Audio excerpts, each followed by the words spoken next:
I can about guarantee there's some memories cropping up for many of you watching this. Yeah, greetings and welcome to this LGR thing looking back at the HP Mini 1000, which was one of the most popular laptop computers in 2009. Though specifically, it was categorized not as a notebook but a netbook, a subcategory of sub-notebook, sort of a rebrand of the UMPC concept, but it was also a distinct and successful product category for a fleeting few years. But 2009 in particular is when they were really taken off as their own thing. Along with increasingly smaller and thinner notebooks and mini laptops, just looking through this list of top 10 most popular laptops of 2009 according to CNET, and of course the Mini 1000 was one of the top options. And there's a couple of reasons that I want to cover this thing. For one, I had one back when it was new. For me, this was a pretty special little computer. For one, it was the very first time I'd ever had or even used an SSD, which was still pretty fresh in 2009. And it was also just the first laptop computer that I had bought on my own at 22 years old. And I actually used it and its terrible little webcam to record some B-roll footage for some of my earliest LGR episodes. It was bad, arguably even worse than the converted VHS footage that I was using for my A-roll, but you know what, I wanted to make use of it. It was a fun little thing that I just enjoyed for, again, a very short amount of time. We'll get to that. As for the netbook category itself, let's discuss that for a moment, because it's a class of machines that rapidly went from exciting and new to boring and played out, with overall interest from computing enthusiasts remaining low for a long time. And then looking back here, 16 years later, it's almost beginning to be interesting again. And you know what? I just haven't used one in so very long. So let's revisit the netbook a little bit. Not a complete history, we'll dive into things deeper whenever I finally cover the first Asus ePC. But for now, just the term itself, right? It's supposed to be a notebook computer with a heavy focus on internet usage. Netbook, yeah. It's a term with a somewhat dubious origin, but it was roughly used from 2007 to 2013, with really 2008 being when it more or less fully caught on in advertising and marketing and the media at large. And this is the newest. They call them, or a lot of people are calling them netbooks, because they're really great for logging onto the internet, checking your email. They focus on small size, portability, and low cost. This runs Windows XP on the Intel Atom 1.6 gigahertz processor. That Atom processor is what makes this thing tick. Less power, less heat, and more battery life. And this iteration of the term really came about with the introduction of Intel's NetTop and Netbook form factor devices at the Spring 2008 Intel Developer Forum in Shanghai. Part of, or at least adjacent to their mobile internet device venture, with the processor projects codenamed Silverthorne and Diamondville, leading to what became the Intel Atom CPUs. With the ones early on being the Atom N270 and N280 processors, which were ultra-low voltage and high battery life compared to Intel Core series things at least, built on the latest, at the time, 45nm process with just a 2.5 watt TDP as described in this video with an Intel executive in 2008. In January, we introduced the 45nm technology, and 45nm is allowing us to go into new segments, new markets. One market that we're very excited about is something we call the netbook. You can see that it's a very small chip based on 45nm, low power, sufficient performance, very low cost. It'll enable sub $400 netbooks. And this all allowed for what to me was perhaps the biggest selling point, is that they ran a full version of Windows, with Windows XP in particular being the choice for pretty much all of them early on, and extending that operating system's life a bit more than Microsoft perhaps wanted, if the different stories from back then are true about them limiting XP licenses to systems with 1 GB of RAM or less. Pretty much what you saw every netbook at in stores, and arguably contributed to their less than stellar reputation.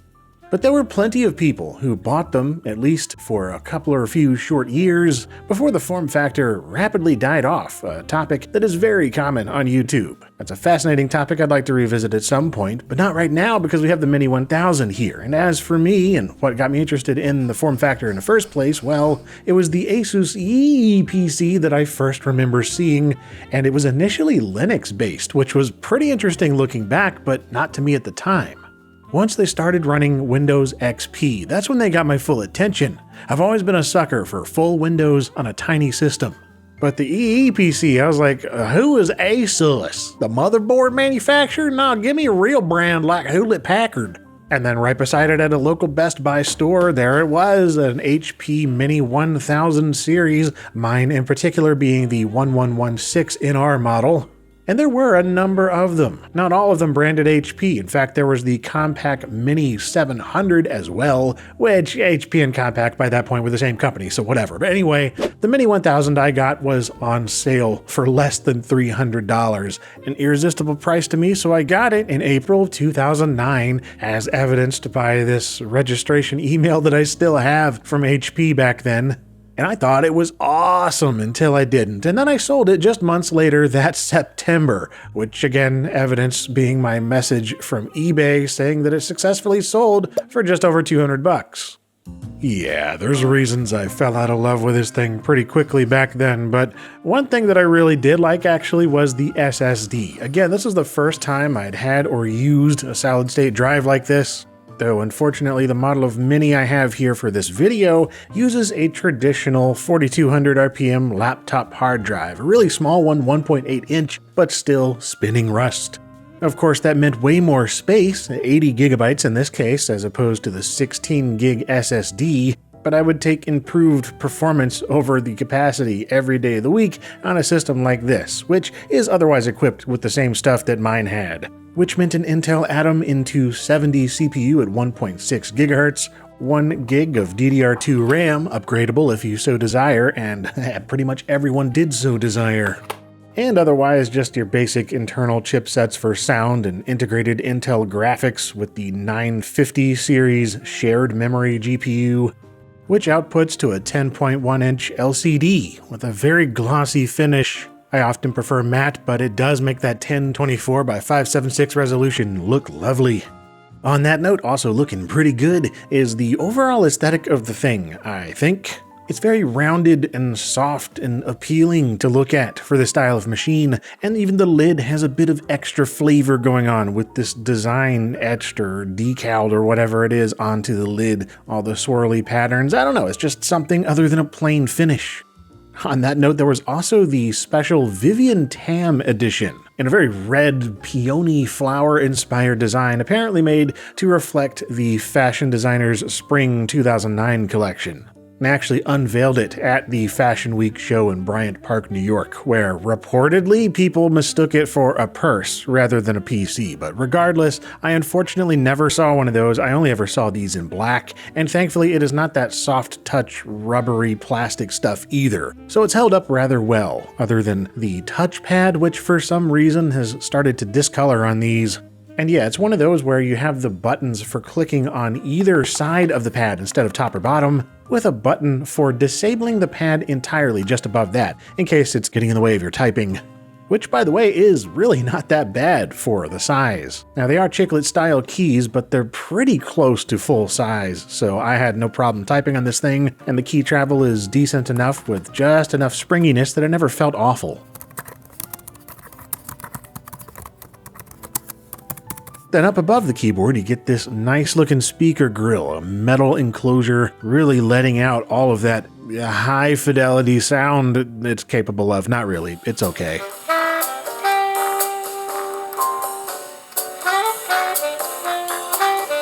As for the I/O and other functionality on the front, you get the power switch, a bunch of LEDs for activity, a switch for toggling all wireless functionality on or off, And there is nothing around the back, it's just the bottom of the screen, and then on the left-hand side you get the power connector, a USB 2.0 port, a fan that's small but effective, a connector for an HP proprietary VGA output dongle adapter, and the headphone and microphone combined jack, as well as Ethernet, protected by its rubber cover.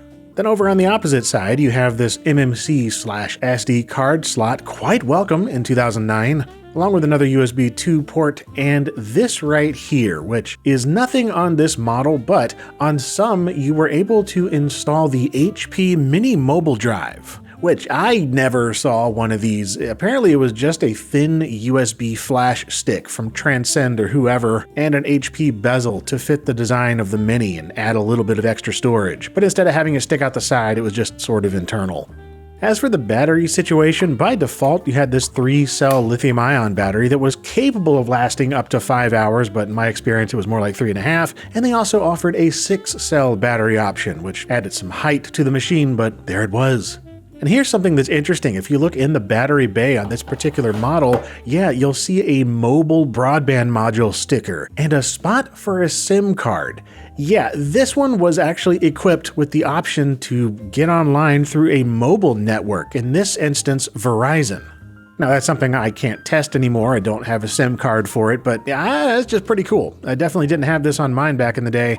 What I definitely did have though is that webcam built into the top of the lid and its accompanying microphone, both of which are the worst. Greetings and welcome to an LGR from 2009 thing. It's pretty bad. Yeah, this is what I remember it doing too. After about 30 seconds, it just can't catch up or keep up really with what's going on. And on that note, what's going on with the general usage experience beyond the webcam? So from the factory, it comes with Windows XP Home Edition SP3 and a bunch of bloat that was thrown on there by the manufacturer, which is unwelcome in all cases, but it's even worse on a netbook when you need every ounce of performance you can get, as evidenced by the web browsing experience. Normally I wouldn't recommend going online with an XP machine, but this is a netbook. We gotta get on the net and book around.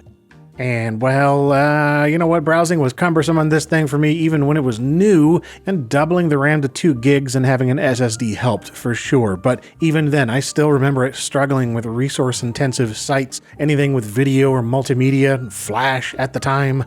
And it's obviously only gotten worse with the modern web, as you're seeing here. Even with Windows XP optimized browsers like MyPal68, well, they try mighty hard, but that page file is getting a serious workout.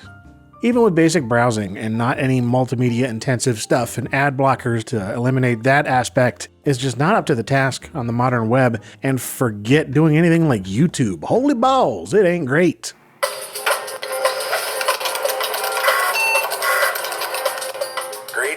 Welcome to an LGR thing. I did not plan on recording today, but... And this is the more optimized Firefox-based browser. If you go over to something Chromium-based, you know it's not going to be any better. In fact, it's much worse. No surprise, really, but using Supermium here, which I enjoy using on a higher-end XP system, it's so much worse on this poor Mini 1000 netbook.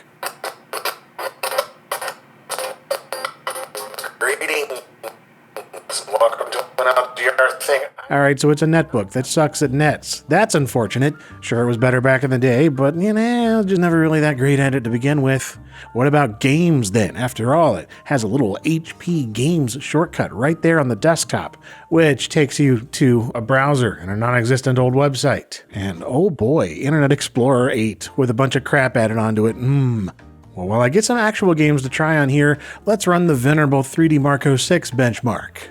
And results are already amazing. I was watching in awe as it slowly makes it through frame by frame.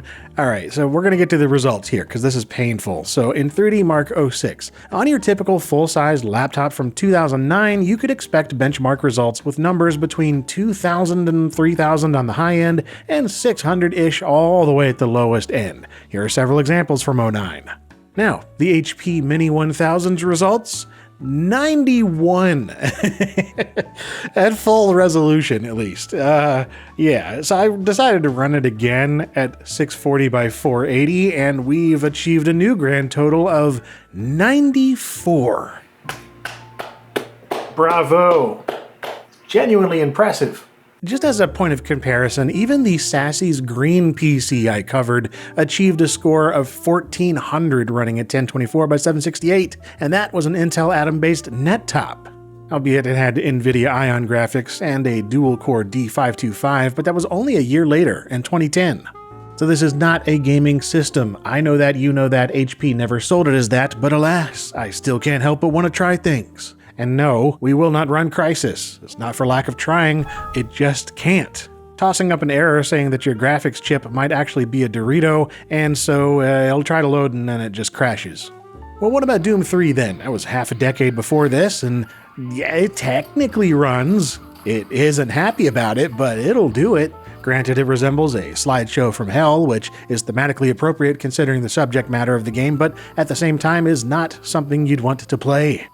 Really, I found the best results come with games from 1997 to 2002 or so, especially anything before DirectX 9 was being used. So like the timeless Chris Sawyer classic Roller Coaster Tycoon 2. It runs beautifully, and it still looks amazing, and it's exactly the type of game that I would have loved to play on this netbook back in the day. And today, it's still an awesome game, of course, and it's fully playable on here. And since we're poking that simulation vein, I also wanted to try SimCity 4 Deluxe since it's graphically much more demanding and it's actually not the most unplayable thing, especially on lower graphics settings, but if you crank it all the way up, it's still not that bad. I'd consider this playable. However, it does run into a weird issue. Something you immediately notice as it's starting up with everything just being off-center. Then once you get into the actual gameplay, it seems okay until you start opening some of the menus, like being able to lay down residential zones. Well, you can't do that because it's off the screen, somewhere over the top. And no, changing resolutions higher or lower did not help. Apparently some have fixed this by setting custom resolutions, and I just hadn't bothered. Another one I ran into a weird issue with was Tomb Raider Chronicles from 2000, and while it looks and runs beautifully, it did this at one point, which, that's just odd. But otherwise, yeah, it was fully playable, and I had no problems the rest of the time testing. Then I also decided to give DOSBox a try because a little old school PC emulation is exactly the kind of thing I did on this back in the day, and everything was working great in Doom 2 here until it wasn't, and yeah, I realized what happened when I was playing Tomb Raider, and the same thing happened here just with a different result. So when you press the Alt key and one of the arrow keys, it will rotate the screen. And for some reason in Tomb Raider, this just made everything glitch out and freeze, but in DOSBox, it just lets you rotate it around any which way you want. But yeah, I disabled this in the operating system and continued with Duke 3D, of course, and it runs just okay. Not 100% full speed, even at 320 by 200. But it's a build engine game that's kind of to be expected on a lower end system like this, and otherwise, yeah, fully playable, I would say. I had no problems in DOSBox. And since I'm in a Duke Nukem mood, why not try Duke Nukem Manhattan Project? A game I always forget how much I actually really enjoy until I revisit it every so often, and yeah, thankfully it runs quite playably on here. Again, not 100% full speed, but whatever, perfectly fine. Even with those tiny arrow keys, it does have really small cursor keys, but you get used to it. Like with the game Revolt, an absolute classic that I adore. And it runs fantastically, even at full native resolution of this widescreen display, and yeah, it has a widescreen mode, at least in this version I have from GOG. And while it's not a solid 60 all of the time, it's still very playable. It's really only when you get to sections with really reflective floors and a bunch of effects going on that it slows down. Now, something that is on the edge of being playable, but is probably not, that's Unreal Tournament 2004, which I really had better expectations going into testing it. Typically, it's very optimized and runs even on pieces of day-old toast, but somehow the Mini 1000 performs even slower than that. And while I would have considered this technically playable in like 2004 on a really awful laptop that we definitely had and played it with a frame rate much like this, I'm not forced to do that anymore, so I'm not going to. It's really bad, especially on more open-ended maps where you can see farther than like 5 feet ahead of you. But hey, at least it runs better than the Elder Scrolls 4 Oblivion. It won't even start up, it just crashes every single time. And then finally, I had to test a GTA, and I went with the third, since I figured it had the best chance of running pretty decently on here, and yeah, it runs, and runs pretty decently. Granted, I had to crank down the draw distance to about halfway, but other than that, fully playable, even with the frame rate dropping into the teens. But really, the best experiences that I've had on here are just chillin', messing around with some old applications and listening to music and whatever. Like, it's just good vibes. With Windows XP running on a small little system, Winamp blasting the Pod soundtrack, and IMing friends online using AOL Instant Messenger 5. And well, that is about it for the HP Mini 1000 for this episode of LGR, and man, I still am quite fond of this little thing, even though it isn't great at very much at all, except being small and cute and running Windows XP. But nowadays, it's just a delightful throwback. I was enamored with having a full Windows OS on something this small back then, and I still am now. It's the same reason that I enjoy UMPCs and sub-notebooks and things like the Toshiba Libretto and modern stuff from GPD and the million companies now making Windows handhelds. In a way, the NetTop and netbook idea never really died, but evolved into the mini systems and laptops based on things like the Intel N100s and AMD Ryzen 5000Us of the world. But while those can be pretty great, going back to the original concept, revisiting the Mini 1000 very much reminds me why I got rid of it so quickly back then.